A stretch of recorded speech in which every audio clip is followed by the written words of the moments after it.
오늘 함께 하실 하나님의 말씀은 열왕기상 21장 17절로 27절의 말씀입니다. 열왕기상 21장 17절로 26절의 말씀. 오늘은 제가 한 절, 여러분 한 절 이렇게 교독하시겠습니다. 여호와의 말씀이 디셉 사람 엘리야에게 임하여 이르시되 너는 일어나 내려가서 사마리아에 있는 이스라엘의 아합 왕을 만나라. 그가 나봇의 포도원을 차지하러 그리로 내려간다니. 너는 그에게 말하여 이르기를 여호와의 말씀이 내가 죽이고 또 빼앗았느냐고 하셨다 하고 또 그에게 이르기를 여호와의 말씀이 개들이 나봇의 피를 핥은 곳에서 개들이 내 피 곧 내 몸의 피도 핥으리라 하였다 하라. 아합이 엘리야에게 이르되 내 대적자여 내가 나를 찾았느냐. 대답하되 내가 찾았도다. 내가 내 자신을 팔아 여호와 보시기에 악을 행하였으므로. 여호와의 말씀이 내가 재앙을 내게 내려 너를 쓸어버리되 내게 속한 남자는 이스라엘 가운데 매인자나 노인자를 다 멸할 것이요 또 내 집에 느바세 아들 여로보암을 지키게 하고 아히야의 아들 아하스의 젖처럼 되게 하리니 이는 내가 너를 노하게 하고 이스라엘의 범죄하게 한가닥이라 하시고. 이세벨에 대하여도 여호와께서 말씀하여 이르시되 개들이 이스라엘 성읍 곁에서 이세벨을 먹을지라. 아합에게 속한 자로서 성읍에서 죽은 자는 개들이 먹고 들에서 죽은 자는 공중에서 썩어버리라 하셨느니라. 예로부터 아합과 같이 그 자신을 팔아 여호와 앞에서 악을 행한 자가 없음은 그를 그의 아내 이세벨이 충동하였음이라. 그가 여호와께서 이스라엘 자손 앞에서 쫓아내신 아모리 사람의 모든 행함같이 우상에게 복종하여 심히 가증하게 행하였더라. 아멘. 오늘도 살아계신 하나님의 말씀을 통해서 참된 것을 말하라 라는 제목으로 주의 뜻을 나누도록 하겠습니다. 오늘 저와 여러분들은 옳고 그름을 판단하는 것이 불분명해지는 그런 시대를 살아가고 있습니다. 왜입니까? 생각의 기준이 점점 타인에게서 내 자신에게만 맞춰져 가고 있기 때문에 혹여라도 감정이 상하거나 손해를 본다고 생각이 되어지면 그것은 옳고 그름과는 상관없이 그 사실의 여부와는 상관없이 나쁜 것 혹은 나쁜 사람이 되고 맙니다. 그러나 예수 그리스도를 정말로 만나고 거듭난 사람에게는 그 판단의 기준이 내 자신이 아니라 예수님이 되는 것이죠. 내 믿음이, 내 자아가 내 안에 내가 사라지고 예수 그리스도가 들어오셨기 때문에 언제나 매 순간순간마다 예수님의 판단으로 내 삶의 주변을 바라보게 되는 것이죠. 그러나 이제는 교회 안에서조차도 거듭난 사람인지 아닌지를 검증해야 될 만큼 많은 사람들이 성경적 가치관에서 점점 멀어져 가고 있다는 사실입니다. 최근 조사에 따르면 미국 성인 가운데 성경적 세계관을 가진 사람은 단 4%에 불과하다는 통계 자료가 나왔습니다. 특히 G세대는 1%로 가장 낮았고요. 밀레니얼 세대는 2%, 그리고 X세대, 제가 X세대거든요. X세대와 베이비붐 세대는 7% 정도로 2020년 기준 약 21%에서 현재는 11%로 줄어들었고요. 또한 자신을 그리스도인이라고 밝힌 사람 가운데 절반 이상이 예수 그리스도를 통한 구원을 믿지 않는다라고 충격적인 이 발표가 있었습니다.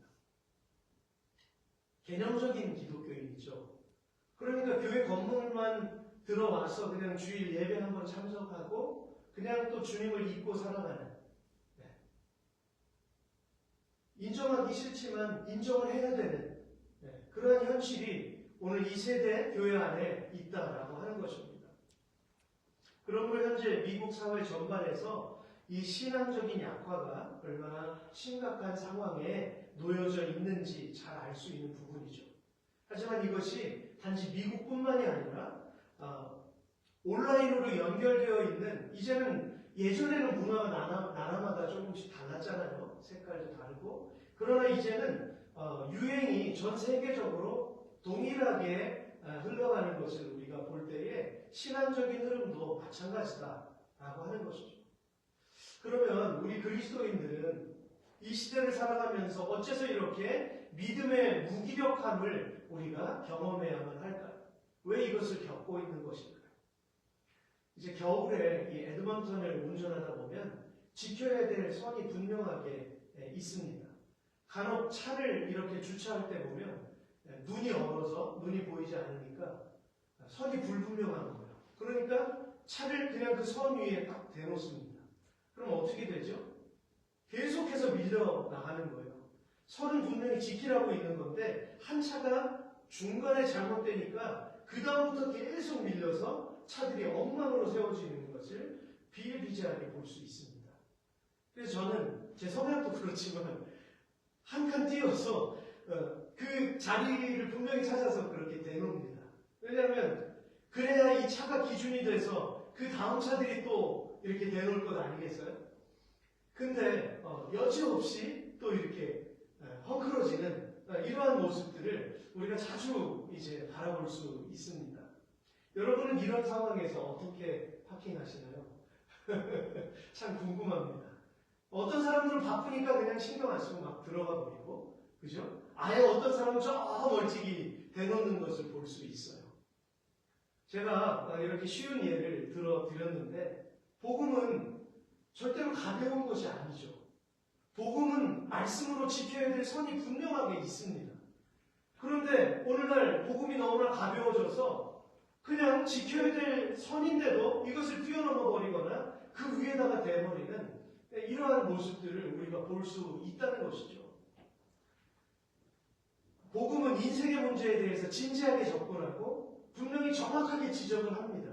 그러나 이 가장 중요한 본질적인 부분들을 그냥 훌쩍 뛰어넘어가는 경우가 너무나 많아요. 그리고 알고 있겠지. 저 사람은 이 정도는 알 거야 라고 검증하지 않고 그냥 지나쳐버릴 때 오늘날 저 멀리 있는 선교지뿐만이 아니라 미전도 종족이 우리 교회 안에 있는 것이고 이 지역사회 안에 미전도 종족이 점점 늘어나고 있다는 거예요. 게다가 학교 교육은 어떻습니까? 점점 더 비성경적인 것으로 치닫고 있기 때문에 부모가 또 우리 성도들이 잠깐이라도 이 순간을 놓치게 되면 계속 멀어지는 거예요. 그래서 저와 여러분들이 오늘 하나님의 말씀 앞에 매일매일 검증해야 될 부분들이 있다는 것이죠. 그렇기 때문에 복음에 초점을 맞춰야 되고 우리는 지금 복음 위에 굳건하게 서 있는지를 날마다 기도하며 분별해야 될 필요가 있다는 사실입니다. 히브리서 4장 12절에서 말씀하세요. 하나님의 말씀은 살아있고 활동력이 있어서 양쪽의 날이선 그 어떤 칼보다도 더 날카롭습니다. 그래서 혼과 영과 관절과 골수를 쪼개고 사람의 마음속에 품은 생각과 뜻을 알아냅니다. 날이선 예리한 검과 같은 것이 바로 복음이라는 것이죠. 이 복음이 내 영혼을 치지 않으면, 찌르지 않으면, 이 날이선 검으로 잘라내지 않으면 나는 여전히 변화되지 못하는 모습으로 살아갈 수밖에 없다는 것입니다.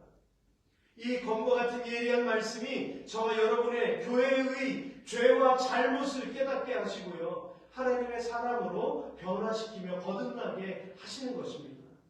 하지만 오늘 기독교가 종교화되거나 유럽이나 이 북미주 지역처럼 문화적인 기독교가 되어버릴 때 불편한 진실은 이것입니다.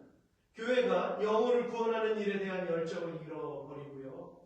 복음의 진지함이 사라져버리게 되면 결국 사람들에게는 들을 가치가 없는 존재가 되어버리는 것입니다. 세상 속의 빛과 소금이 되라는 그 예수님의 간절한 말씀이 어떤 의미입니까?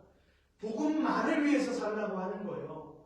그런데 복음이 아닌 다른 목적으로 교회 안에 앉아서 그 교제에 집중하게 될 때 여러분 예수님은 없어요. 그냥 자리만 채운다? 여러분 그것을 하나님께서 원하시는 것이 아니죠. 하나님이 원하시는 것은 우리 가운데 우리 각자에게 주신 사명을 찾는 것입니다. 그래서 그 교회가 건강한 교회가 되는 것이죠. 여러분 예전에는 그랬습니다. 목회자의 비중이 참 많은 비중을 차지했어요. 그래서 목사님이 앞에서 말씀을 전하고 찬양을 인도하고 여러 가지를 다 했습니다. 그러나 그것은요, 비대한 머리만 큰 교회예요. 하나님이 원하시는 건강한 교회는 모두가 다 사명자이고 사역자인 것입니다. 그래서 각자 자기가 맡은 부분이 있는 거예요. 그래서 그 부분들을 맞춰 나가고 하나님 앞에서 이루어갈 때 그것이 건강한 교회입니다. 아멘이시죠? 네. 앞에 서 있는 사람만 충만하고 앞에 서 있는 사람만 건강하다? 그건 있을 수가 없어요. 네. 그건 비대칭의 교회인 것입니다. 그러므로 여러분 우리 기독교는요, 복음의 본질에서 벗어나게 되면 마음을 수양하는 종교처럼 되어버립니다. 그래서 잘 찾아진 데서 고개를 끄덕끄덕하면서 오늘은 내게 아주 유익한 말씀이고, 자기 수양이라는 게 그 교회의 사명 아니지 않습니까? 그죠? 또는 도덕적인 가치관을 계속 강조해서 도덕적인 교회가 되는 거예요. 이것은 옳고 이것은 그르고 이렇게 해야 되고 교회는 세상에서 이것을 해야 됩니다. 근데 그것이 우선이 아니잖아요. 복음을 통해서 영원히 구원함을 받는 게 여러분 평양의 대부흥이 어떻게 일어났냐면 한 장로님이 앞에서 자기 죄를 토설했어요. 성령이 불처럼 떨어지니까 이분이 자기가 자기 친구의 것을 도적질한 것을 성도들 앞에서 공개적으로 선언을 해버렸습니다. 그러니까 그 장로님의 그 겸손한 고백을 통해서 여기저기서 집사님들이 자기 죄들을 일어나서 다 고백을 하는 거예요. 그 교회가 완전히 불덩어리가 되어버렸습니다. 그래서 그 하루가 2주 동안 계속 회개의 시간들이 2주 동안 이어졌어요. 그래서 그 한 교회에서 일어난 복음의 불길이 전 지역으로 사방으로 팔도로 다 터져버리게 되는 것이죠. 그래서 그 당시에는 부흥에 한번 참석하려고요, 저 먼 지방에서 쌀가마니를 이고 달부치를 끌고 그리고 막 3박 4일 걸려서 걸어가지고 그 예배에 참석하기 위해서 왔다는 거예요. 오늘 우리에게 그런 열정이 있을까요?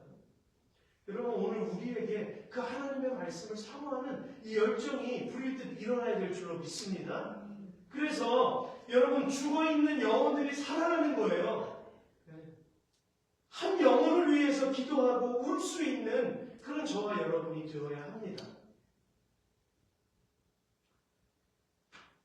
복음은 영적으로 죽어있거나 병들어 있는 사람들에게 영혼의 심장을 다시 뛰게 만드는 생명의 능력입니다. 아멘이시죠?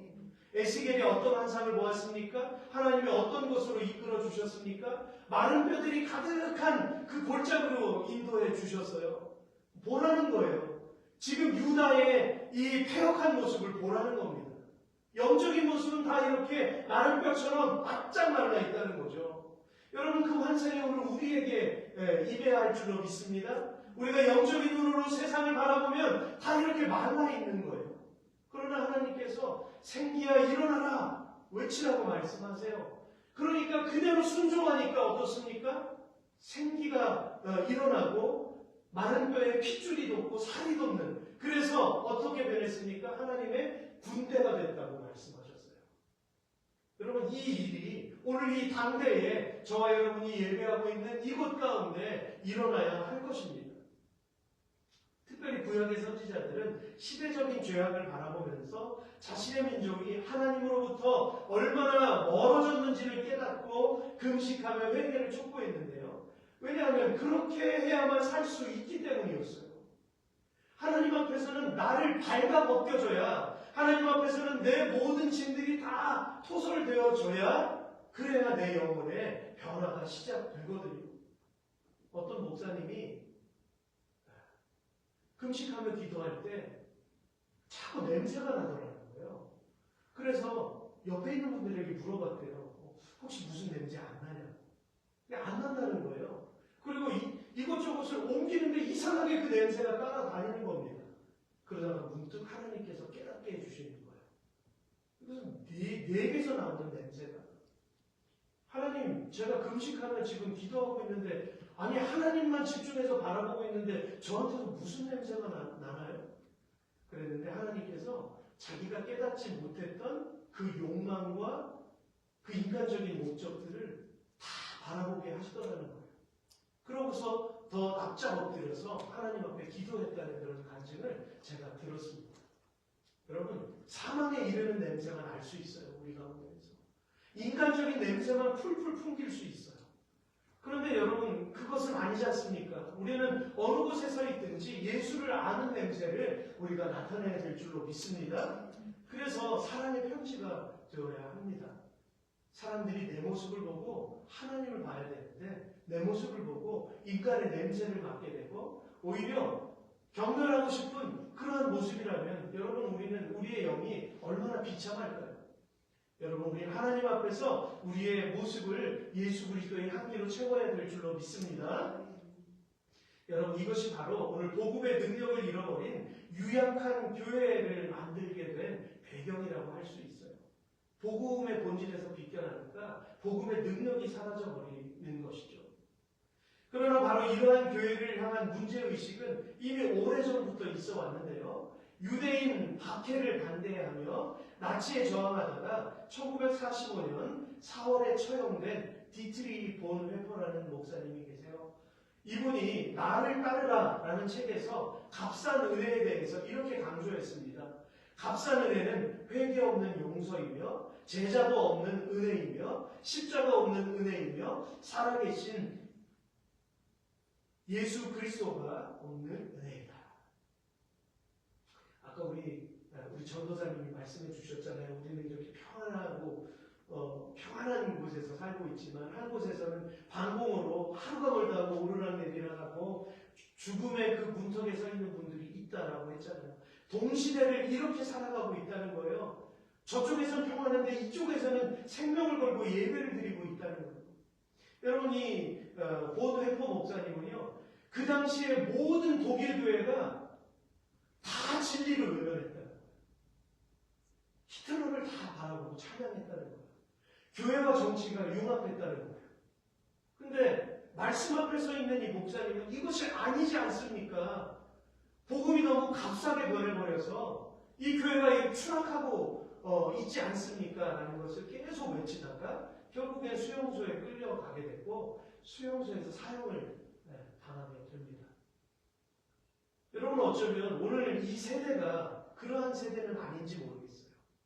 진리는 오히려 외면되어지고 사람이 불편함을 다 삭제시켜버리고 편한 것만 추구하는 그러한 교회의 모습은 아닌지 우리는 돌아보아야겠습니다. 값싼 은혜가 무엇입니까? 예를 들면 이런 것입니다. 하나님은 사랑이시니까 괜찮아요. 사랑으로 모든 걸 다 덮는 거예요. 과정을 다 덮는 거예요. 헌신을 다 덮고 십자가 지는 것을 다 덮는 거예요. 사랑이면 다 괜찮아. 그러니까 그것 때문에 오늘 교회 안에 어떤 일들이 많이 벌어집니까? 상처를 주고받는 일들이 많이 벌어지잖아요. 하나님의 일을 하면서도 오히려 생색을 낼 수밖에 없고 하나님의 일을 하면서도 하나님의 은혜보다는 다른 것들을 우리가 기대하고 있지는 않은지, 여러분, 그런 것들을 우리가 돌아보아야 될 필요가 있다는 것입니다. 주일 가볍게 여기게 되면 은혜를 자동적으로 적용하게 되는 그러한 태도인 것이죠. 사랑으로 구원받습니까? 사랑으로 모든 사람들이 다 그 허물을 다 덮어서 구원을 받을 수 있을까요? 아니죠. 하나님 앞에 토설해야지 구원을 받는 것입니다. 하나님 앞에 회개해야 되는 거예요. 이 회개의 과정을 다 마귀는요, 다 삭제시켜버리고 있어요. 여러분, 우리 오래전에 은혜 받으셨던 분들은 다 기억하시잖아요. 주님 앞에서 눈물을 흘리고 자복하고 떼굴떼굴 구르면서 하나님 앞에서 나를 하나님 앞에 다 토설했던 그런 기억들이 있지 않습니까? 여러분, 그렇게 하나님 앞에 서야 되는 것이죠. 오늘 여전히 회개는 내 눈에 눈물이고 오늘 여전히 회개는 내게 부담스러운 십자가이고 그렇게 하나님 앞에 서야 내게 성령의 은혜가 임하는 거죠. 성령의 은혜는 결코 가볍게 임하지 않습니다. 예수님 분명히 말씀하셨어요. 누가복음 9장 23절에서 또 우리에게 이르시되 아무든지 나를 따라오려거든 자기를 부인하고 날마다 제 십자가를 지고 나를 따를 것이니라. 사랑하는 성도 여러분, 우리에게 너무나 익숙한 이 말씀은 외울 정도지만 그 십자가에 담겨진 의미는 편한 말이 아닙니다. 불편하고 부담스럽습니다. 이런 말씀이지만 그럼에도 불구하고 분명한 것은 복음이 사람을 변화시키는 진리이고 영원한 생명이라는 사실입니다. 여기 디셉 사람 엘리야에게 하나님의 말씀이 임했습니다. 일어나서 사마리아에 있는 이스라엘 왕 아합을 만나라는 음성이었어요. 저는 이 부분을 묵상해 봅니다. 이 엘리야가 가장 만나기 싫은 사람이 누굴까요? 아합 아니겠어요? 그죠? 얼마나 싫었겠어요? 아합을 대변하는 일이.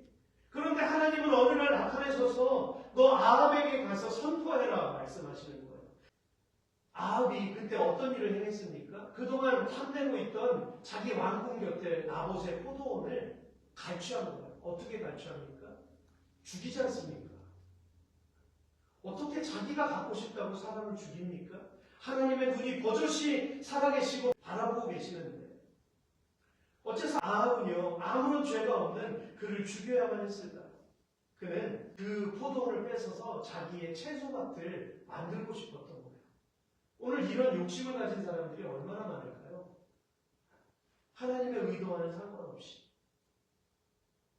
근데 쉽지 않았습니다. 나봇에게 간청했는데 나봇은 단호하게 거절을 했기 때문이죠. 왜 거절했을까요? 그 이유는 본문 3절의 말씀처럼 조상의 유산을 왕에게 주기를 여호와께서 금하셨다. 구약의 율법을 그 아합 왕에게 담대하게 선포한 것입니다. 당시 그 구약의 토지 율법에 관한 내용은 민수기 36장 7절에 이렇게 말씀하세요. 이스라엘 자손의 기업이 이 지파에서 저 지파로 옮기지 않고 이스라엘 자손이 다 각기 자기 조상 지파의 기업을 지킬 것입니다. 이렇게 말씀하신 바가 있었어요. 레위기 25장 23절에서는 토지를 영구히 팔지 말 것은 토지는 다 내 것입니다. 누구의 것? 여호와 하나님의 것입니다. 오늘 본문에서는 이 말씀이 드러나지 않지만 나봇의 이 한마디 고백 안에 다 들어있는 거예요. 이렇게 말씀하셨기 때문에 나봇은 왕의 권력 앞에서도 이것은 단순한 개인 재산이 아니라 하나님과의 약속이라는 것을 그가 밝힌 것이죠. 상기시킨 것입니다. 그러나 이 아합은 그 말을 듣고 얼마나 싫었겠어요. 얼마나 답답했겠어요. 그러나 하나님의 율법을 그가 적용했기 때문에 어떻게 할 수가 없는 거예요. 그래서 식음을 전폐하고 그가 날마다 괴로워하고 있습니다. 우울해하고 있는 거예요. 어떻게 하면 저걸 빼앗지?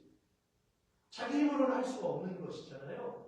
근데 그 간악한 이세벨이 간교한 꾀를 씁니다. 그래서 거짓 증인들 두 사람을 세우고 그 나봇 곁에 살아가고 있는 장로들에게 왕의 인으로 편지를 보내잖아요. 거짓 증언을 하게 합니다.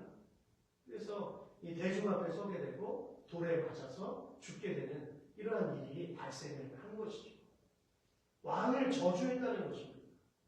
그리고는 아합에게 이 사실을 알리고 당장에 이 포도원으로 달려가게 합니다. 이제 당신 것입니다. 참 부부가 얼마나 금술이 좋아요. 그렇죠? 악한 쪽으로 금술이 좋은 거예요. 지금 하나님 앞에서는 패역한 그러한 왕이 되어버리고 말았던 것이죠. 여러분 나봇은요 세상이 볼 때에는 어리석은 자같이 보입니다. 하나님 앞에서는 그분의 계명을 지켰기 때문에 하지만 의로운 사람인 거예요. 여러분 하나님의 사람들은 세상이 볼 때 감당이 있어야 되고 때로는 고집스럽게 보이기도 해야 합니다. 하나님의 말씀을 지키는 부분에 있어서는. 근데 타협하잖아요. 많은 부분에. 그냥 다 넘어가잖아요. 묵인하잖아요. 하나님께서 과연 그것을 원하실까요? 오늘 이 세대의 나봇의 모습을 우리에게 하나님께서 제시하고 계십니다. 나봇과 같이 하나님의 말씀을 바라볼 수 있는 그러한 내 심령이 될 수 있느냐라고 우리에게 물으실 수 있다는 거예요.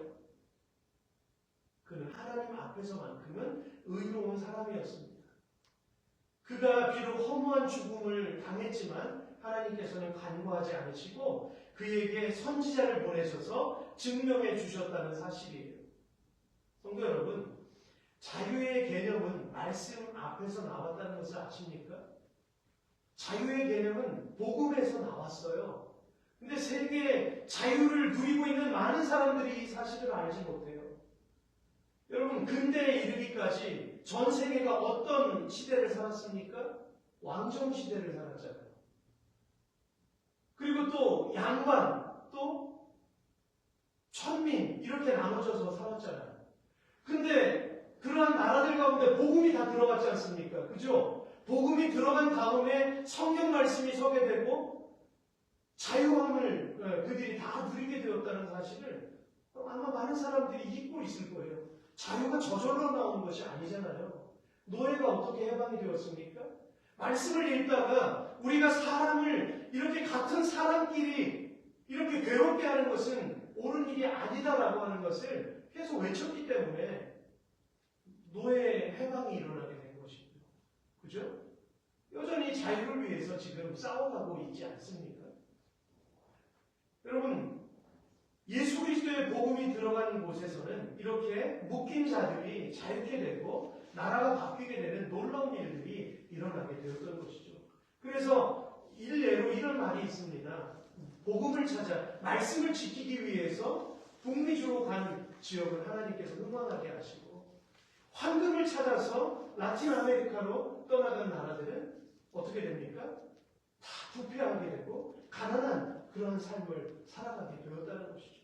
그렇지 않습니까? 복음이 없는 곳에서는 복음과 우상을 겸하여 섬기는 일들이 너무나 많아요. 저 라틴 아메리카나 저쪽 필리핀에 사셨던 분들은 아실 거예요. 예수상도 놓고 마리아상도 놓고 초상화도 놓고 막 그 앞에서 그게 기독교는 아니잖아요. 그런데 그러한 변질된 복음을 쫓는 나라들은 어떻게 됐습니까? 그것이 다 증명되어지잖아요. 그렇죠? 복음을 붙들고 교회가 왕성해진 나라들은 하나님께서 번영을 주시고 그 가운데 질서를 하나님 허락하셨습니다. 이것은 역사적인 사실이지 않습니까? 이사야서 61장 6절에서 주 여호와의 영이 내게 내리셨으니 이는 여호와께서 내게 기름을 부으사 가난한 자에게 아름다운 소식을 전하게 하려 하심이라. 나를 보내사 마음이 상한 자를 고치며 포로된 자에게 자유를 갇힌 자에게 노임을 선포하며. 이것이 영적인 의미만일까요? 아닙니다. 이것은 구체적으로 우리 삶 속에 실현되어지는 그런 하나님의 나라에 대한 말씀의 선포인 것이죠. 예수님께서도 공생애가 시작될 때 이 말씀을 인용하셨고요. 또한 요한복음 8장 32절과 36절에서는 이렇게 말씀하십니다. 진리를 알지니 진리가 너희를 자유롭게 하리라. 그러므로 아들이 너희를 자유롭게 하면 너희가 참으로 자유로우리라. 할렐루야. 예수께서도 이사야의 말씀을 그대로 인용하셨습니다. 그리고 예수님께서도 그 묶인 자들을 향해 자유를 선포하셨어요. 종교인들을 향해 자유를 선포하셨습니다. 묶인 것에서 어두움에서 떠나가라고 말씀하신 것이죠. 그러므로 어떤 일이 일어났습니까? 복음이 들어간 나라마다 이 말씀을 기초로 한 질서들이 잡히게 되었고요. 그것이 바로 창세기 12장 2절의 말씀대로 이루어진 역사라는 사실을 우리는 부인할 수 없습니다. 내가 너로 큰 민족을 이루고 내게 복을 주어 내 이름을 창대하게 하리니 너는 복이 될지라. 하나님의 말씀이 근원이 되는 것이죠. 너는 복이 되라 말씀하셨지 내가 가진 것이 복이 될 것이다 이렇게 말씀하지 않았어요. 말씀을 붙들고 들어간 지역마다 그것이 빛으로 가득하게 되어지는 것이죠. 여러분이 서 있는 이곳 에드먼턴이 빛이 될 줄로 믿습니다. 여러분의 직장이 빛이 될 줄로 믿습니다. 여러분의 가정이 빛이 될 줄로 믿습니다. 왜요? 여러분이 서 있기 때문에. 오늘 우리에게는 이것이 필요한 것이죠. 이 세대가 잃어버리고 있는 것이 무엇입니까? 바로 예수 그리스도의 복음에 비친 것입니다. 나봇은 바로 여호와께 받은 말씀을 지키며 그 자유를 선포하는 것이죠. 그러나 아합은 매번 자신의 뜻대로 행하는 것을 용납하지 않았던 이 엘리야를 원수같이 여겼는데요. 엘리야는 그런 왕을 향해서 하나님의 공의를 선포합니다. 우리 이번에는 같이 읽을까요?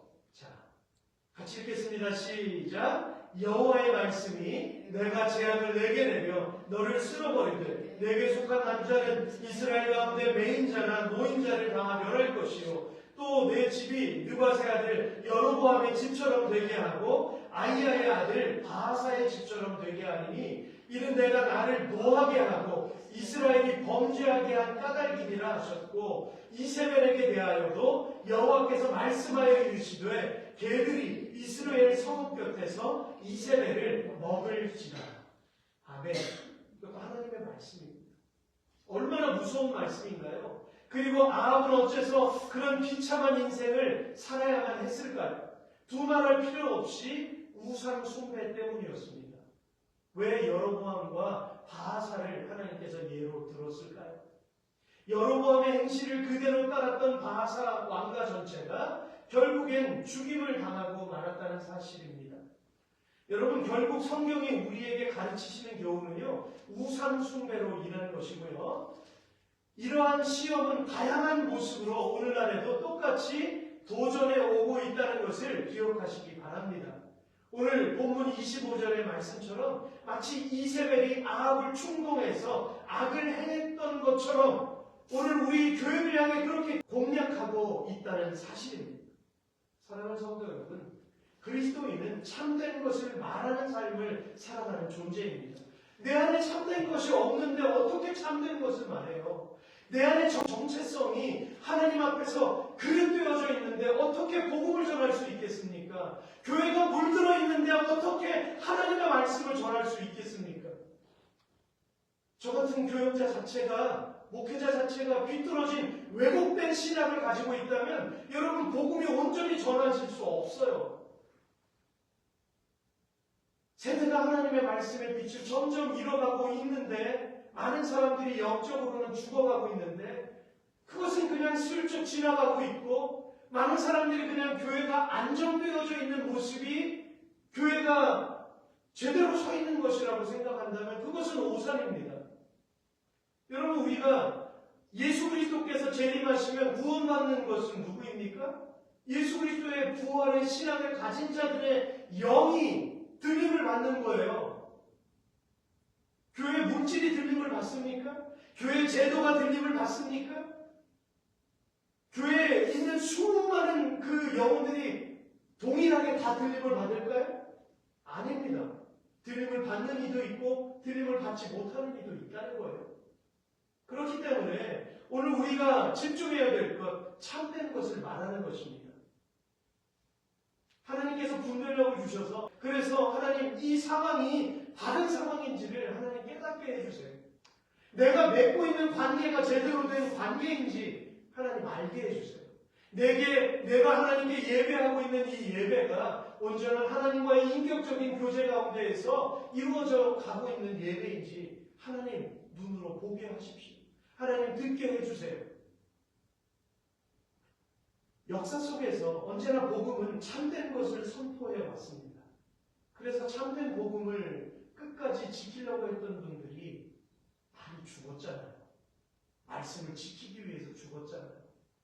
낙관적인 복음을 가지고 있는 그러한 이 세대일 수가 있다는 거예요. 복음이 개개인의 영혼을 살리는 일에는 정말 희소식이지만 자기 십자가를 지고 따라가는 그 길은 낙관적인 것이 아니잖아요. 지킬 것이 있고 견딜 것이 있고 고난을 통과해야 되고 예수 그리스도를 분명히 음성을 듣고 만나야 되는데 이러한 일들이 다 사라져버려요. 그래서 여러분, 이걸 누가 조장하고 있습니까? 빛의 천사로 가장한 사탄이 이 비뚤어진 문화와 거짓된 복음과 삶의 욕망을 통해서 공격해 오지만 성경은 그 모든 것을 철저히 배격하고 계십니다. 에베소서 4장 25절에 그런즉 거짓을 버리고 각각 그 이웃과 더불어 참된 것을 어떻게 하라고요? 말하라. 참된 것을 말하라. 이는 우리가 서로 지체가 됩니다. 스가랴 8장 16절에서 너희는 각기 이웃과 더불어 진실을 말하며 너희 성문에서 진실하고 화평한 재판을 베풀고 에베소서 4장 15절에서 오직 사랑 안에서 참된 것을 하여 범사에 누구에게까지 잘하라고요? 그에게까지 잘할지니라. 참된 것을 말해야, 참된 것을 들어야, 참된 것을 보고 읽고 하나님 앞에 결단해야 그에게까지 자라나게 되는 것입니다. 그런데 그것을 싫어하거나 그것을 피하고 멀찍이 두고 살아가는 교인이 있다면 여러분 절대로 참된 것에 자라날 수 없다는 것입니다. 우리는 그리스도의 몸입니다. 예수님께서 우리의 머리이시기 때문에 우리는 절대로 복음 아닌 것을 붙들 수가 없어요. 인생의 목적은 우리 믿음이 그에게까지 자라는 것입니다. 그래서 진리를 전하며 참된 것을 말할 수 있기를 주님의 이름으로 축복합니다.